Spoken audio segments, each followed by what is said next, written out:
Hello, Seiiti Arata. If you study the classics, then you must know a great thinker known as Logan, who used to say, "I'm the best at what I do, but what I do isn't very nice." Now let's pay attention to the first part of this quote. Being the best at what you do. Well, this is a very interesting idea. Try to think of some person who's the best at what they do. For example, could be that football player that you consider to be the best in the world. Try to imagine how he managed to arrive at such a high performance level. It is very easy to create a series of misconceptions about how he became so good at what he does.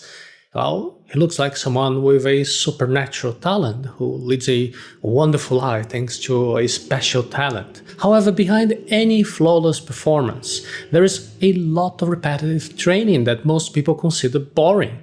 But those who are really good at what they do, they face this training with passion, and if you want to be excellent at anything, you also need to fall in love with boredom.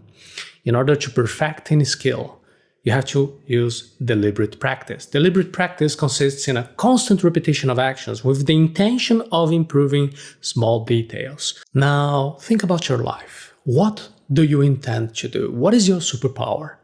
Any professional, academic, or personal skill can be acquired and refined. Learning something and becoming average at that particular activity is relatively easy. But today we're talking about a greater ambition, becoming really good at what you do, to be above average, to be the best at what you do. But there is a price that you need to pay. And what is the price? You need to deal with the boredom of doing the same thing over and over again, day after day, month after month, year after year, always striving for improvement. Even when what you're doing seems to be too easy, you need to reveal the foundations and keep repeating until you really become excellent. And that is why being above average at anything is much more boring than it seems. And that is also why so many people keep looking for shortcuts and hacks and tricks that skip that boring part and try to go straight to the final result. But the reality is that to be excellent, you have to love boredom. The path to excellence is to continue focused even when boredom takes over. When you decide that you want to become good at something, the initial excitement makes you get into action. You start practicing that skill, you start reading about that topic, start looking for inspiration in other people that are references in that subject. Now the problem is that this initial excitement ends up disappearing, and then you move on to the next project. You start trying something else, you look for a shortcut to become excellent in a different way, but in order to become really good at what you do, you simply need to practice with clear intention of improvement.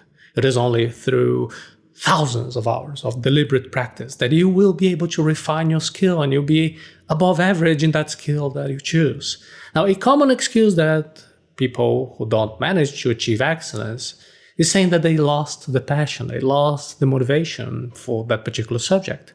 But in order to be one of a kind, having passion or motivation in that topic, that is not enough. You also need to have the ability to continue focused, even when the boredom hits, and you have to practice day by day, studying, practicing that skill over and over again.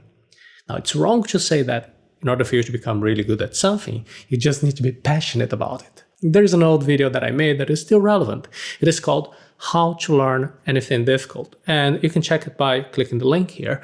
And over there, I talk about the great problem of being a dabbler, a person who only uses the initial excitement feeling. That person is very motivated to start, but they give up quickly.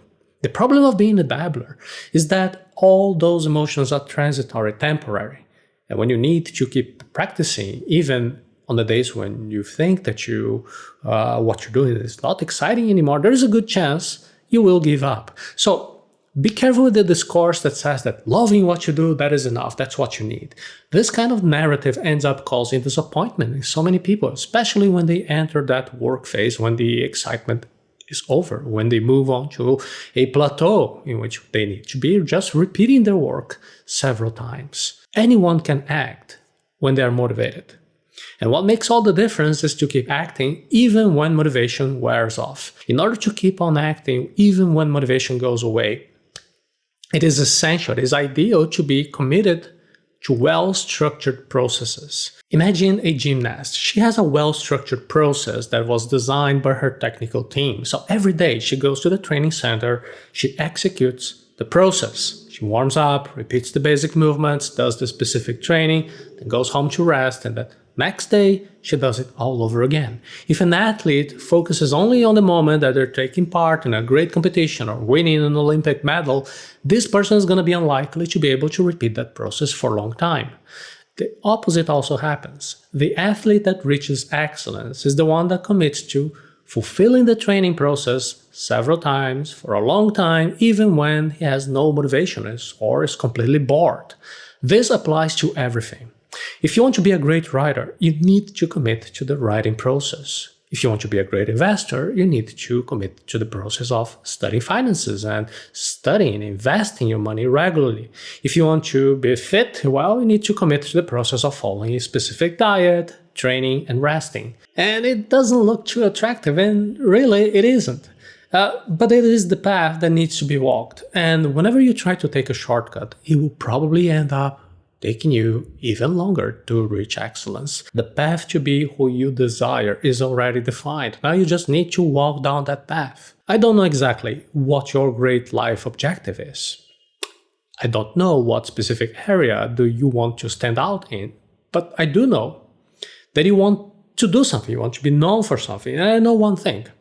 Certainly someone in the world has already walked on that path that you want to take. And that is why your job basically consists in modeling what these other people did, detailing all of that in a couple of practical steps, and then taking those steps by yourself so you can see what works for you. In other words, it is studying, understanding, trying, and repeating as many times as necessary.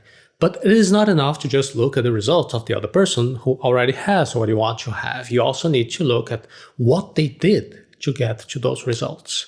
For example, someone who dreams about becoming a football player, they cannot only look at the moment of the game or the best moments, the best clips of those players. They need to look at the training process that allowed that player to reach that level.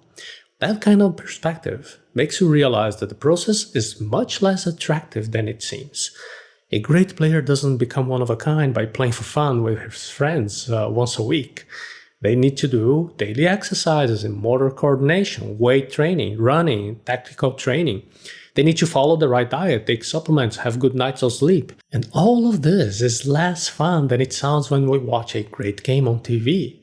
That is why when you model those excellent people who have already walked the path that you want to follow, remember to not only look on the outside, but look on the inside. In the beginning, even that inside will seem interesting, because you're starting your journey, you're discovering new things every moment, getting your first results. But as time passes, the routine becomes less fun. You need to be prepared for this paradox.